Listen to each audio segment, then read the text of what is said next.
I grew up on probably what was once your farmland. It was East J Avenue, which is Martin Avenue today. And I was probably 18 years old and flying airplanes before I realized your house was over here in the orchard, because you couldn't see it from any of the roads. We all saw this part, but not the house that you grew up in. That's right. It was an adobe.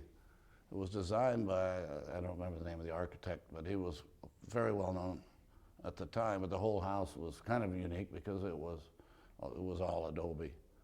And it was built as a present to my mother for a wedding present. My uncle or my grandfather gave the property to my mother, and then my mother's mother bought the home for my parents. So that's how we wound up over in that particular corner. Oh, nice. You talked about giving property and how we tried to stay cool. Growing up, we would swim in a ditch or any open water. But most of us in Glendale remember what was called the silver pool. Your family had something to do with that also, didn't they? That's right. I think my grandfather donated the property or something along those lines. But similarly, this was lateral 17, and each lateral had a irrigation canal. And we'd always go back there in the heat of the summer and kind of jump around in the canal. And when it was hot, a number of the Mexican families would come over and they'd picnic along the canal, drink those big old A1 beer bottles. Remember when we were growing up, those 40-ounce A1 bills? You probably heard of them. Yeah, I heard about that. You wouldn't know about them at all. No, that was the most popular beer. If you have any of those paintings, the Dreaming Cowboy and... That's right. They were drawn by a guy by the name of Lon McGargy. And I've got a couple of examples laying around somewhere or other. They still sell very famous, yes. Yeah.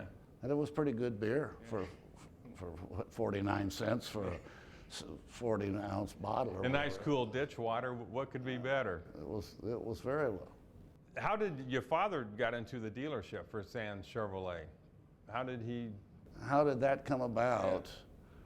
There was a Chevrolet dealer in the late 20s, early 30s. I think his name was Merritt. It escapes me right now. Something like that. And apparently he fell on hard times or decided that he wasn't interested in the business anymore. And my dad had heard about it. Thought he'd, for nothing else, get into the car business and one thing another. And as it turns out, obviously, Glendale, at that time, Glendale only had a few thousand people. And the original location of the dealership is where the fire station is, downtown Glendale. And then when he bought the franchise, my grandmother started to build the building where the existing site is today.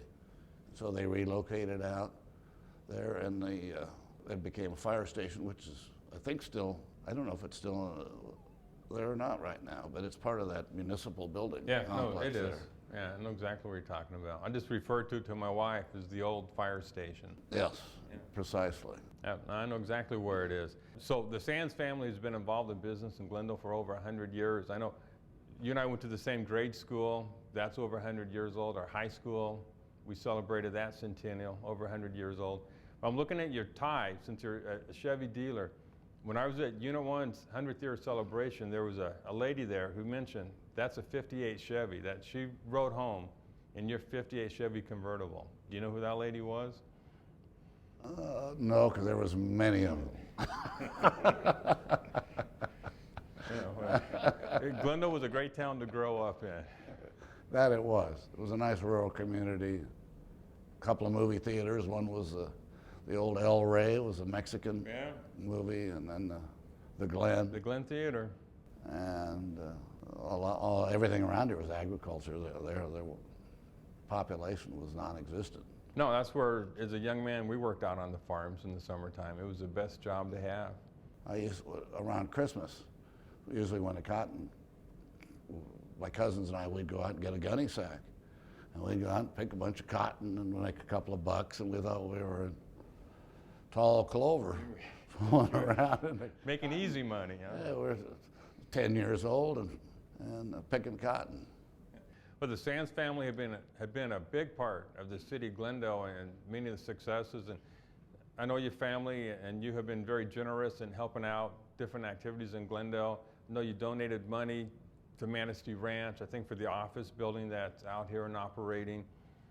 Most recently, you helped us with Glendale High with the scoreboard, and in that honor, it says Sands Sports Complex. And also, I know you're very loyal. You grew up with a husband and wife who have been married for years. I know you went to kindergarten with Nelson Butler and Judy, and I know you were very pleased that you were able to help name the football field after Judy's father, Coach Crouch. So I know you've been very generous in helping the city of Glendale.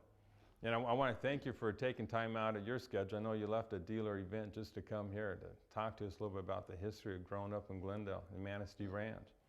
You're very welcome. It was, you mentioned Nelson and Judy, and there's about 10 of us. All came from our kindergarten class all the way up, and there's quite a number of us still around. Yeah. I know you get together. I've done this before with Buzz. I know you get together with your classmates and take them on a special trip. And I asked him one time, well, what about me? I went to Glendale High and said, I'm not taking freshmen out on my boat. So I always appreciate being called a freshman when I was way into my 50s. Listen, thanks for being here, Buzz.